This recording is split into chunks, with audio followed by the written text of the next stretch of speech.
Bismillahirrahmanirrahim. Saya Khabirul Azal Qadri, mahasiswa Universitas Teknologi Sumbawa. Di sini akan coba menjelaskan sedikit tentang deep learning object detection. Di sini ada beberapa bagian nantinya. Di video pertama ini saya akan memulai dengan pelabelan, lalu dilanjutkan nanti dengan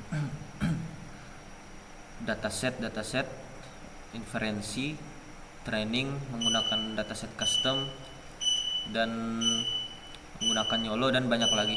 Jadi di pertama ini kita akan menggunakan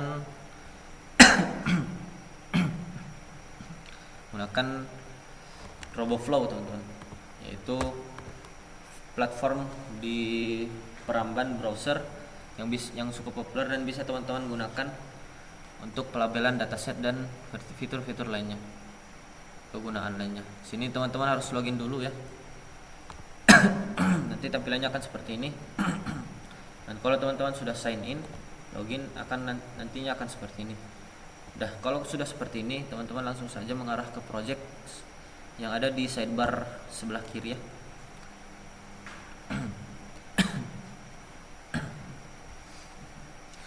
Nah, di sini saya akan menggunakan Glass sebagai objek saya. Di sini karena saya menggunakan versi free-nya, jadi hanya maksimal 10 project setiap akunnya. Sini saya siapkan satu slot kosong dulu.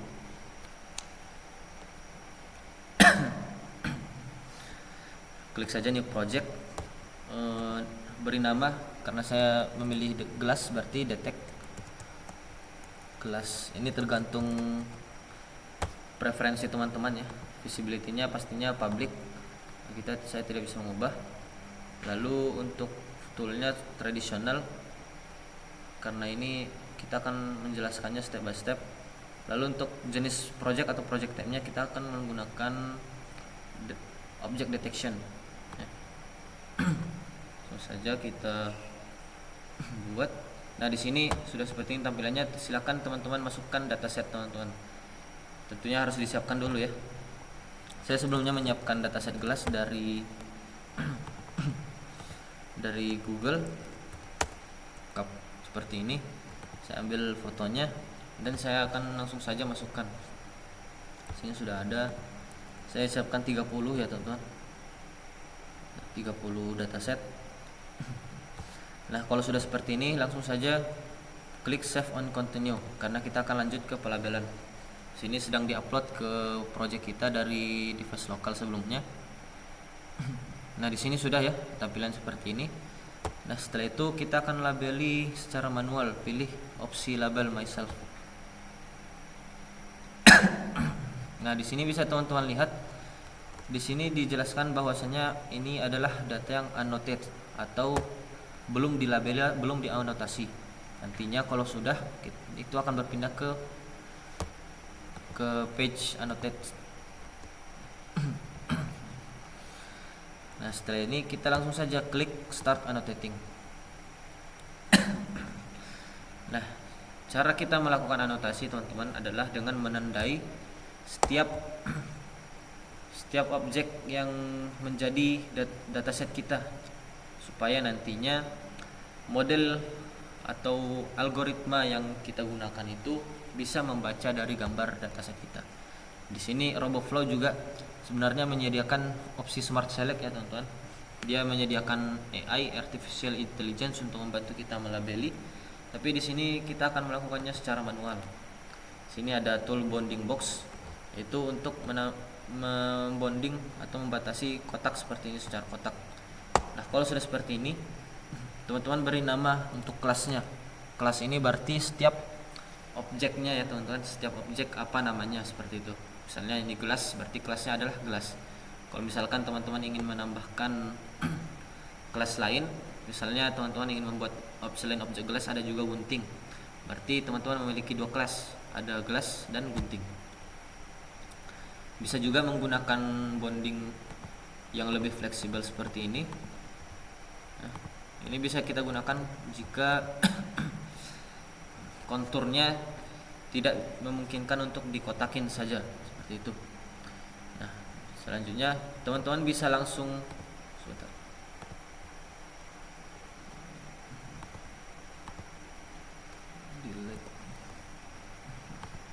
teman-teman bisa langsung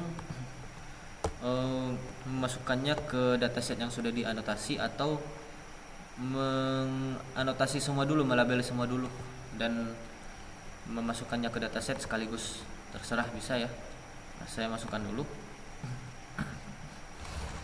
Nah, silakan teman-teman lakukan pelabelan untuk semuanya.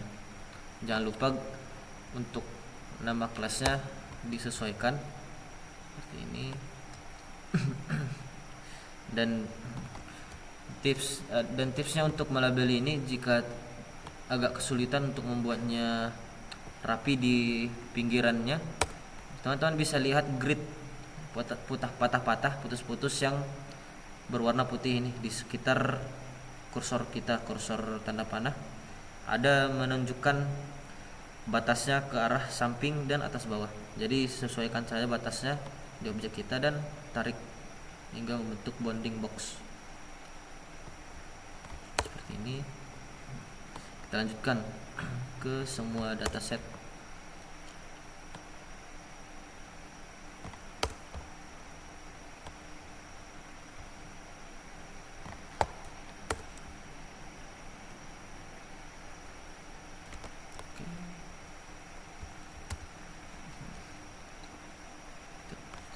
Bisa teman-teman cek ulang. Nah, di sini kita akan tandai dulu semuanya.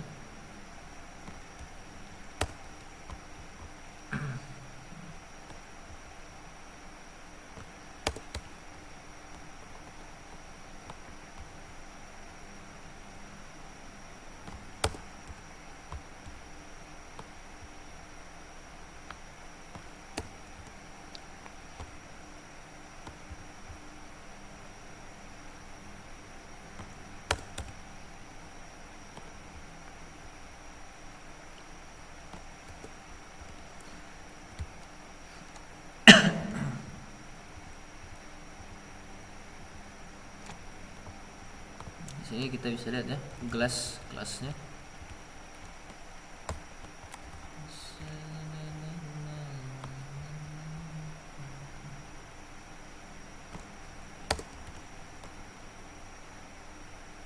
Silakan dilabeli dulu. Jika salah, teman-teman bisa klik delete dan mengulanginya dari awal.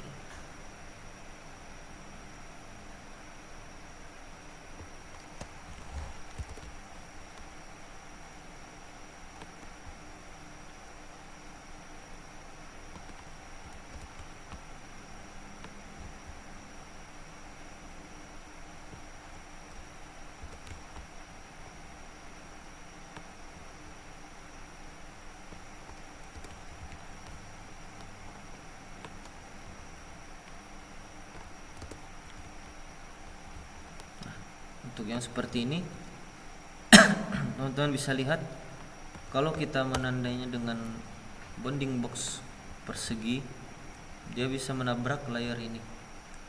Jadi akan kita coba dengan bounding polygon yang fleksibel.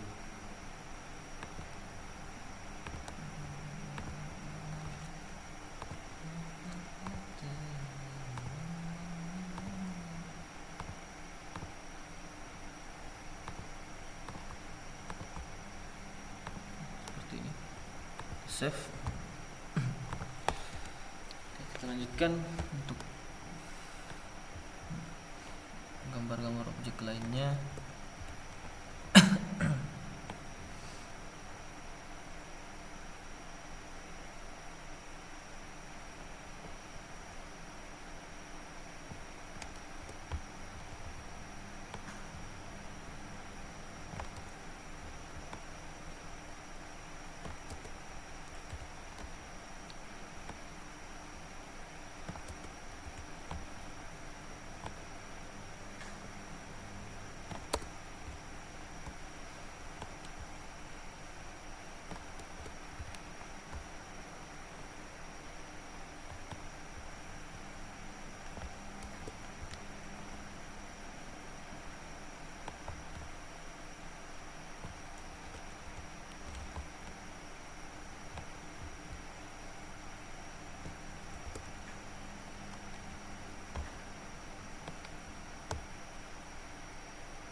Nah, di sini sudah semua ya.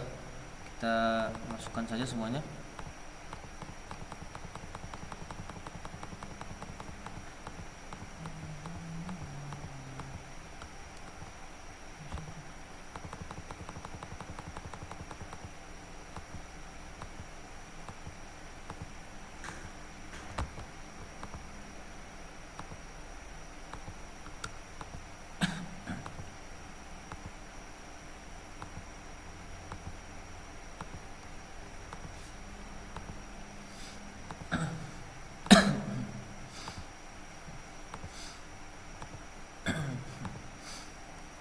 Nah, di sini sudah. Kita harus refresh dulu.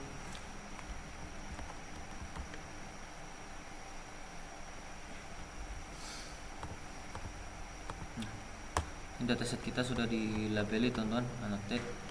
Ini bisa kita lihat. Saya Nah, langkah selanjutnya kita akan membuat versi. Karena dengan membuat versi ini baru kita bisa menggunakan dataset kita itu untuk dilatih menggunakan model. Jadi kita siapkan dataset kita yang tadi sudah ya. Sumber image-nya yang 30 tadi sudah kita labeli. Nah, di sini kita akan melakukan rebalance atau penyesuaian penyeimbangan. Jadi dalam dataset ini ada 3 klasifikasi teman-teman. Yang pertama ada train, yaitu dataset yang akan kita gunakan untuk training model atau pelatihan model nanti. Selanjutnya ada klasifikasi valid atau validasi. Nantinya kelompok ini yang akan digunakan untuk memvalidasi hasil dari training itu. Kita bisa melihat diagram dari sana, matriksnya bagaimana, dan banyak lagi hasil-hasilnya. Seberapa presisi, akurasi, seberapa besar lossnya, kita bisa melihatnya dari sana. Lalu ada tes juga. Tes ini adalah dataset yang kita gunakan untuk menguji. Kelompok dataset ini yang kita gunakan untuk melihat apakah data-data lain bisa dideteksi, bisa diprediksi oleh model kita. Dan untuk proporsi antara ketiganya, yang paling disarankan adalah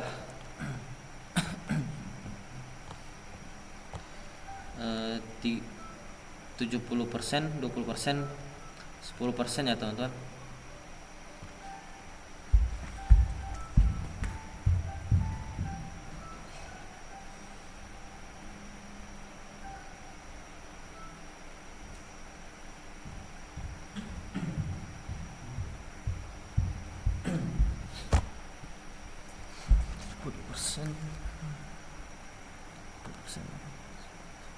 $70 untuk training, validasi 20, dan tesnya 10. Seperti ini. Kita edit. Nah, seharusnya sudah ya teman-teman. Ini akan seperti ini, continue. Nah, setnya sudah terbagi. Nah, pre-processing ini adalah kita proses dulu sebelum mengaplikasikan datasetnya tadi. Jadi pre-processing ini sangat berguna untuk sebelum kita training, supaya waktu trainingnya lebih singkat dan performanya lebih baik nantinya. Kita aplikasikan beberapa transformasi atau perubahan ke semua gambar yang ada di dataset kita. Seperti misalnya auto orient, ini berarti kita melepas EXIF rotationsnya atau metadata rotations dan menstandarisasi pixel-pixel di gambarnya. Kita apply. Dan ada juga resize, yaitu mengubah ukurannya menjadi 512 untuk keseluruhan, maksudnya untuk semua gambar, semua dataset. Dan di sini masih ada beberapa processing lagi opsinya. Ada misalnya kita menyesuaikan kontras, mengubah menjadi gambar hitam atau putih, memodifikasi berbagai fitur lainnya. Kita lakukan crop, baik statis maupun dinamis, dan banyak lagi. Nah, setelah ini kita bisa melakukan di step 4, yaitu augmentasi. Jadi kita bisa menambah jumlah dataset kita tanpa mencari gambar-gambar baru. Kita bisa menambah dengan gambar yang sudah ada. Caranya bagaimana? Nah, semua gambar yang kita miliki ini bisa dimodifikasi menjadi gambar yang seakan-akan berbeda teman-teman dengan cara modifikasi ini. Ada beberapa caranya, yaitu di augmentasi ini, seperti misalnya kita flip atau memutar balik gambar, merotasi 90 derajat, mengcrop itu memotong, merotasi biasa, merotasi 3 dimensi, mengubah menjadi grayscale atau abu-abu, menyesuaikan saturasinya, kecerahan, exposure, memberikan efek buram dan noise, dan banyak lagi di sini fitur yang bisa kita gunakan atau metode. Di sini saya akan coba tambah flip secara horizontal dan vertikal, lalu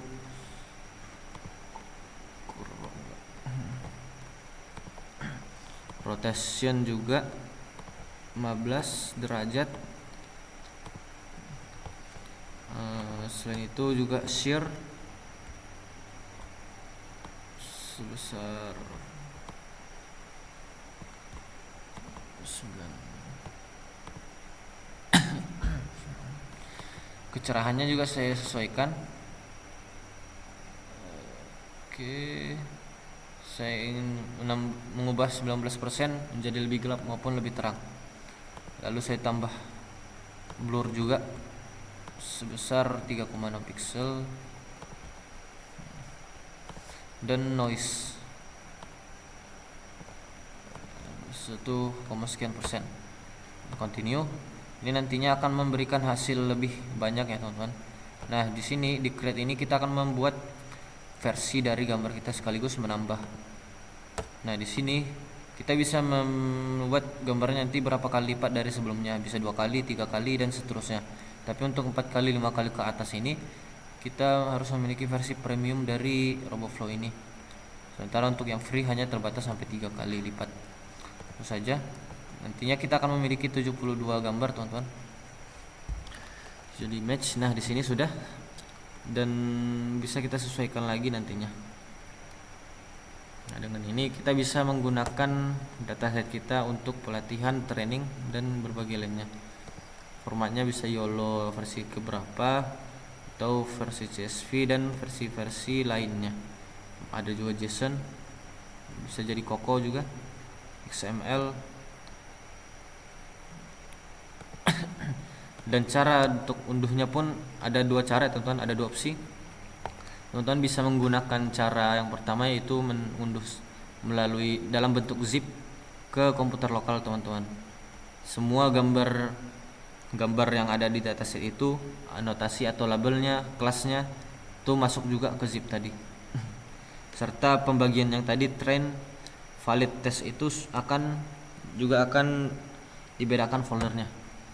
Nah, sementara untuk show download kode ini, dia akan memberikan kode yang bisa kita salin misalnya di Google Colab atau VS Code atau di IDE yang sesuai, agar nantinya ketika kita menjalankan kode ini, sistem akan secara otomatis mengunduh dataset dari project kita ini, karena kodenya tadi mengarahkan. Seperti itu teman-teman. Jadi bisa kita gunakan datanya untuk selanjutnya. Nah, di video selanjutnya mungkin saya akan membahas tentang pengenalan YOLO ya teman-teman. Jadi mungkin sekian untuk pelabelan, dan juga nanti di video selanjutnya akan ada pelabelan secara otomatis. Sekian, wassalamualaikum.